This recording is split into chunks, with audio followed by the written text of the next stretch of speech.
तो दोस्तों शुरू करते हैं आज की इंफ्रा न्यूज। पहली खबर जो आ रही है वो है हमारे देश के अंदर बन रही एयरपोर्ट से रिलेटेड, जहां पर जो मिनिस्ट्री ऑफ सिविल एविएशन है उन्होंने कहा कि वो फोकस करेंगे कई सारे एयर स्ट्रिप्स देश भर के अंदर बनाने के लिए, स्पेशली टीयर 2 और टीयर 3 सिटीज के लिए। तो यहाँ पर एनहेंस्ड एयर कनेक्टिविटी के लिए जरूरी है कि हम हमारे एयरपोर्ट्स को बढ़ाएं। 157 एयरपोर्ट्स करंटली एग्जिस्ट करते हैं और अभी लुकआउट चल रहा है 453 एयर स्ट्रिप्स के ऊपर। तो सब एयर स्ट्रिप एयरपोर्ट में थोड़ा फर्क है। एयर स्ट्रिप के अंदर जरूरी नहीं है कि बहुत अच्छा पैसेंजर टर्मिनल हो, कार्गो हैंडलिंग फैसिलिटीज हो वगैरह वगैरह, एकदम बेसिक लेवल का एयरपोर्ट ये होता है। अब दोस्तों ऑब्वियसली जो है रिमोट डेस्टिनेशंस होते हैं वहां पर हफ्ते में कुछ ही फ्लाइट जाएगी, तो यहाँ पर ये चीज चल जाएगी।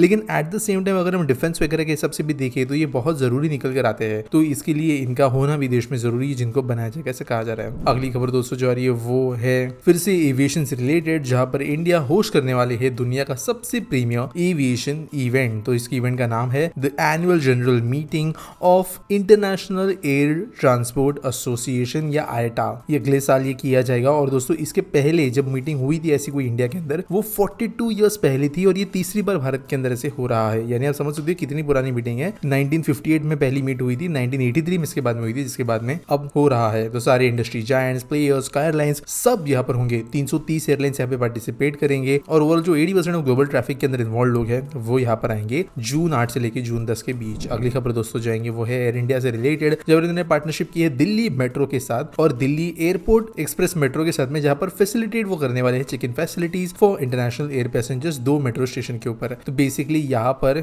बैगेज ड्रॉप फैसिलिटी मेट्रो पर ही होगी। अगर आपने दिल्ली के एयरपोर्ट एक्सप्रेस मेट्रो से ट्रैवल किया है तो आपको ऑलरेडी पता होगा कई एयरलाइंस फैसिलिटी प्रोवाइड करती है कि आप एयरपोर्ट एक्सप्रेस मेट्रो लाइन का जो लास्ट स्टेशन है, मैं यहाँ पे एयरपोर्ट वाले स्टेशन की नहीं बात कर रहा हूँ, लाइन जैसे शुरू होता है उस स्टेशन की बात कर रहा हूँ, वहीं पे अपना बैग ड्रॉप कर सकते हो। तो वहां से आपका बैग सीधा प्लेन में चेक इन हो जाता है, आप एयरपोर्ट के अंदर एकदम मस्त घुस सकते हो। तो यहाँ पर ये काइंड ऑफ फैसिलिटी एक्सपांड की गई है 2 और स्टेशन के ऊपर, जहां पर न्यू दिल्ली और शिवाजी स्टेडियम, ये जो स्टेशन है इनके यहाँ पे 7 AM से लेकर 9 PM तक में ये फैसिलिटीज एक्सेस की जा सकती है। तो कई लोगों को इसका फायदा होगा। अगली खबर दोस्तों इंडियन रेलवे से रिलेटेड, जहां पर ऑर्डर इन्होंने प्लेस किया है स्टेट ओन्ड RVNL के साथ में और अनाउंस किया है ये ऑर्डर जो है वो 390 करोड़ का है। यहाँ पर ये चीजें कही गई और ये जो डील है वो है सीतारामपुर बाईपास रेलवे लाइन बनाने के लिए, जो आसनसोल डिवीजन के द्वारा बनाया जाएगा। लेटर ऑफ एक्सेप्टेंस यहाँ पे ईस्टर्न रेलवे के द्वारा मिला है और ये जो ओवरऑल कॉस्ट है इसके वजह से 24 महीनों में ये लाइन बन जाएगी। अगली खबर दोस्तों और ये इंडिया के शिपिंग से रिलेटेड, जब इंडिया ने प्लान किया है कि एक न्यू शिपिंग फर्म वो बनाएंगे जो कैप्चर करेंगे इंडिया के बाहर जा रहा बहुत सारा रेवेन्यू। करेंटली देश में से जो जहाज चलते हैं, शिप्स चलते हैं, वो ज्यादातर भारत देश के नहीं होते। इसकी वजह से कई बार हमारे देश के अंदर जो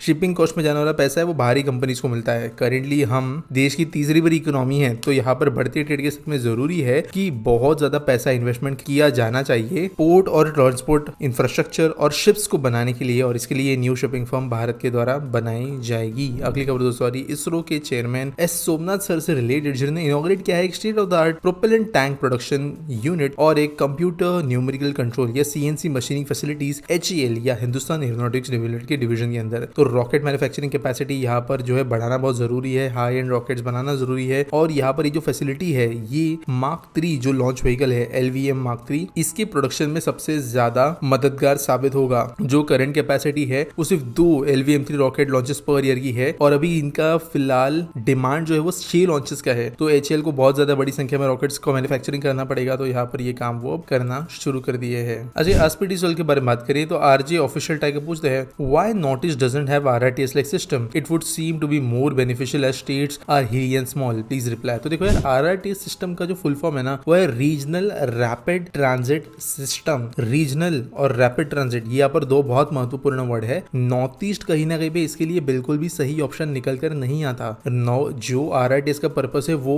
उन बड़े शहरों के लिए है जिनकी पॉपुलेशन इतनी ज्यादा है और इनके आसपास में जो दूसरे शहर डेवलप हो गए वो अपने आप में इतने बड़े हो गए हैं कि इन दोनों के बीच में हाई स्पीड हाई कैपेसिटी भी अगर लाइन चलाई जाए तो वहां पर लोगों को ट्रैवल करने में आसानी हो। नॉर्थ ईस्ट के शहर जो है देश के ज्यादातर शहरों से छोटे हैं। At the same time satellite town जो है बहुत छोटे हैं, 4-5 इनफैक्ट 10 लाख का भी अगर सैटेलाइट टाउन है वो भी इनफ नहीं है RRTS को जैसे सिस्टम को सपोर्ट करने के लिए। दिल्ली के आसपास में अगर देखें तो गाजियाबाद, नोएडा, गुड़गांव ये बहुत ज्यादा बड़े शहर अपने आप में देश के टॉप शहरों में आ जाएंगे। नॉर्थ ईस्ट में ये कंडीशन नहीं है। RRTS को जो है गांवों को कनेक्ट करने के लिए नहीं बनाया गया है। एट द सेम टाइम हिली टेरेन एक डेटरेंट है ऐसे सिस्टम को बनाने के लिए। अभी जो रेलवे लाइंस बन भी रही है नॉर्थ ईस्ट के अंदर, ये पर kilometre some of the most expensive railway lines है, क्योंकि टनल्स और ब्रिजेस की इतनी ज्यादा जरूरत पड़ जाती है कि लाइंस अपने आप में बहुत एक्सपेंसिव बन जाती है और ये कभी अपना कॉस्ट भी वर्क भी नहीं करेगी, एज सर्विस इनको चलाया जा रहा है। आरआरटीए सही पर अगर इंप्लीमेंट कर दी जाए तो पॉपुलेशन डेंसिटी का इशू, बड़े शहर उनके सैटेलाइट टाउन्स न होना, ये सब चीजें इन्वॉल्व हो जाती है। और इसलिए करेंटली नॉर्थ ईस्ट के अंदर ऐसा कोई एनवायरमेंट नहीं है। कुछ शहर ऐसे है जैसे बेंगलुरु, चेन्नई, मुंबई, जिनके आसपास में ये चीजें हो सकती है, क्योंकि यहाँ पे इनसे 50, 100, 150 किलोमीटर दूर तक आपको कंटिन्यूस अर्बन स्प्रॉल देखने मिलता है, शहर के शहर देखने मिलते हैं, जो ऑफिशियली तो मुंबई में काउंट नहीं होंगे, बेंगलोर में काउंट नहीं होंगे, लेकिन बहुत बड़े शहर है और रोजाना लोग इनके बीच में ट्रैवल करते हैं। तो ऐसे लोगों के लिए जरूरी है ऐसे सिस्टम्स होना। उम्मीद करता हूं कोई सवाल का जवाब मिल गया होगा।